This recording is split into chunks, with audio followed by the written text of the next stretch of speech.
One of the things that gamers like to say when they don't like a popular game is this game sucks, but in some cases they're able to acknowledge that it's still a great game, it's just not for them. I think the reason why this happens is that it's just a lot easier to dismiss a game if you say it sucks, as opposed to saying that it's great, but there's just something about it that you're not able to appreciate. Because the last thing any gamer wants to feel is like they're missing out on a game, and I think that this mentality goes all the way back to the console wars, when you would have to say that games on the other system were sucky. Not that they were great, but you just couldn't play them.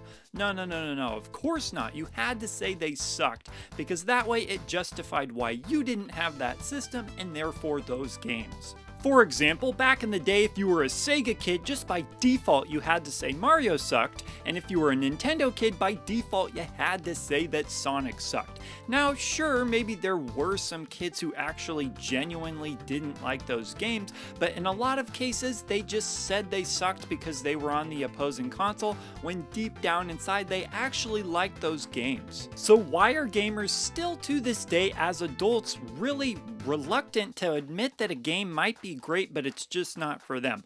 Well, I think the answer is pretty simple actually, and the answer is backlogs. You see, as gamers now, we have so many games, and it's really easy to dismiss a game if we just say it sucks, and then we can check it off our list. That way it doesn't need to be on our giant list of games we still want to play. But I'm here to say that it's okay for you to say that a game may be great, but it's just not for me. And the reason why is that I think that's just a more mature way of evaluating games, not to mention a more fair way, where there's more complexity to how you're evaluating these games. It's not just, I didn't like it in the first 5 minutes I played it, therefore it sucks. Like, come on, we can be better than that. And here's another thing, one of the most frustrating feelings to have as a gamer is to see a game that a lot of people really like and to just have no clue why people even like it. Not only do you not like it yourself personally, but you don't even understand why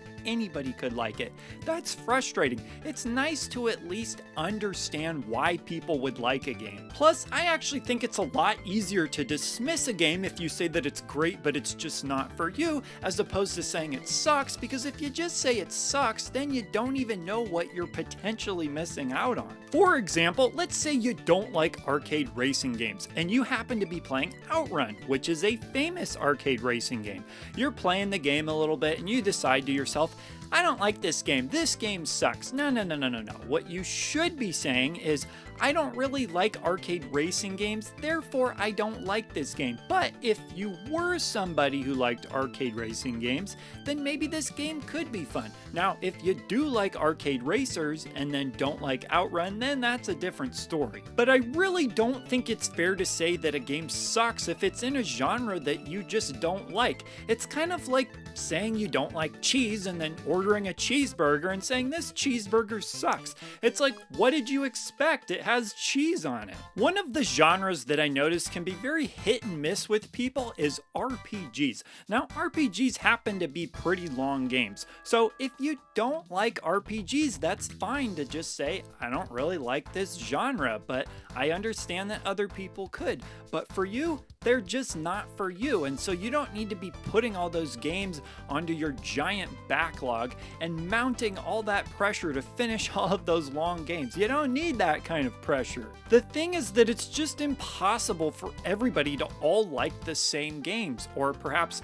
certain games in certain genres, or different games in different genres. It's all mixed around. I do think it's important though to keep yourself open to the possibility that you might change your mind when it comes to a certain genre down the road. For example, going back to arcade racing games, I always just thought I did not like arcade racing games, and then I realized I did, and specifically Sega arcade racing games, of which there are a ton. So I ended up going back to all these famous classic Sega arcade racers and being like, yeah, I really enjoy these now. I'm glad I didn't close the door on these games and just say they sucked. dismissing them forever. So believe me, it is in your benefit to say that a game might be great, but just not for you, because one day down the road you might have a newfound appreciation for that game or perhaps that genre. And really, that's what retro gaming is all about, having a newfound appreciation for something that is old. One of the things that I actually really enjoy about this channel and the comments that you all leave is that you might be able to convince me that one of those games that I had always, acknowledged was a great game, but just not for me, that you, my viewers, might be able to convince me to give that game a shot once again, and maybe I'll like it. And that's already happened. It happened with Little Nemo, the Dream Master for Nintendo.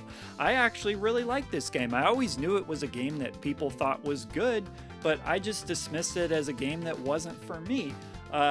And luckily it was cheap, so thank you for that. Thank you for recommending a game that was inexpensive.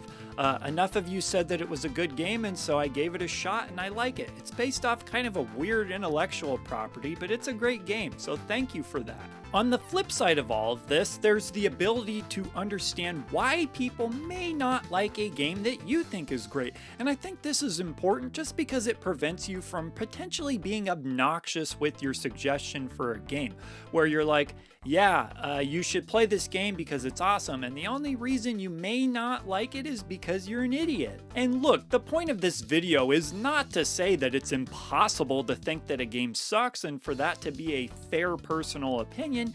It's just that a lot of times people take this as a shortcut in order to dismiss a game quicker. I think that being more open-minded about the way you think about which video games you play is just going to benefit you in the long run. But anyways, that's it for my thoughts. Of course, for this video, I want to hear some of the games that you personally think are great, but just not for you. It would be really interesting for me to hear which games you pick and the reasons you give for them. So be sure to leave those comments down below as always, and I will see ya in the next video. He's the retro bird, yeah, and he's talking about video games. He's